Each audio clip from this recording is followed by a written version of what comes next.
આજરોજ ગોંડલ તાલુકાનું દાડિયા 4 નંબરની સીટમાંથી આમ આદમી પાર્ટી અને કોંગ્રેસના બંને ઉમેદવારોએ ફોર્મ પરત પાછું ખેંચ્યું છે. ભારતીય જનતા પાર્ટીના અમારે મનીષભાઈ બિનહરીફ ચૂંટાણા છે. 22 તાલુકા પંચાયતમાંથી આ એક તાલુકા પંચાયત અમે બિનહરીફ કરી છે. બંને ઉમેદવારોને જ્યારે ગામમાં જઈને ગામનો 6 ગામનો રોડ રસ્તાનો લાઇટો પાણીનો કોઈ પણ જાતની સમસ્યા નહોતી, ત્યારે ગામજનોએ બંને ઉમેદવારોને કીધું કે ભાઈ આટલો બધો પાર્ટીનો વિકાસ છે જ પહેલેથી, તો તમે સૌ પાર્ટી સાથે જોડાયેલા રહ્યો, જેનાથી વધારે પાર્ટીના ઉમેદવારને ગતિ મળે અને હજી જાજુ વિકાસનું કામ થાય. એના માટે થઈને બે સ્વયંભૂ એમની રીતે સમજી અને પાર્ટીમાં પાછા અમે ભારતીય જનતા પાર્ટીમાં પાછા અમે સાથે લીધા છે.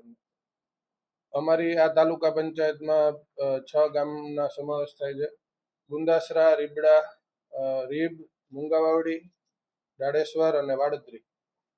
એટલે આ 6 ગામમાં તો બિનહરીફ થઈ છે, પણ આ પત્રકારોના માધ્યમથી હું કહેવા માંગુ છું, સ્પષ્ટ કરવા માંગુ છું કે બીજી 21 તાલુકા પંચાયત, 5 જિલ્લા પંચાયત કે નગરપાલિકામાં જ્યાં જાય, એટલે કે ખાલી ગોંડલ તાલુકામાં નહીં પણ સમગ્ર જે મારા સ્નેહી મિત્રો જોતા હોય બધાને એક મેસેજ દેવા માંગુ છું, ખાસ કરીને ગોંડલમાં, કે કોઈ પણ જાતની અફવાથી દૂર રહેજો.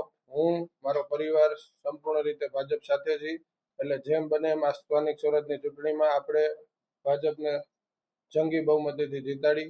એના માટે જે કાંઈ મહેનત કરવાની હોય સૌ સાથે મળીને મહેનત કરો. News updates.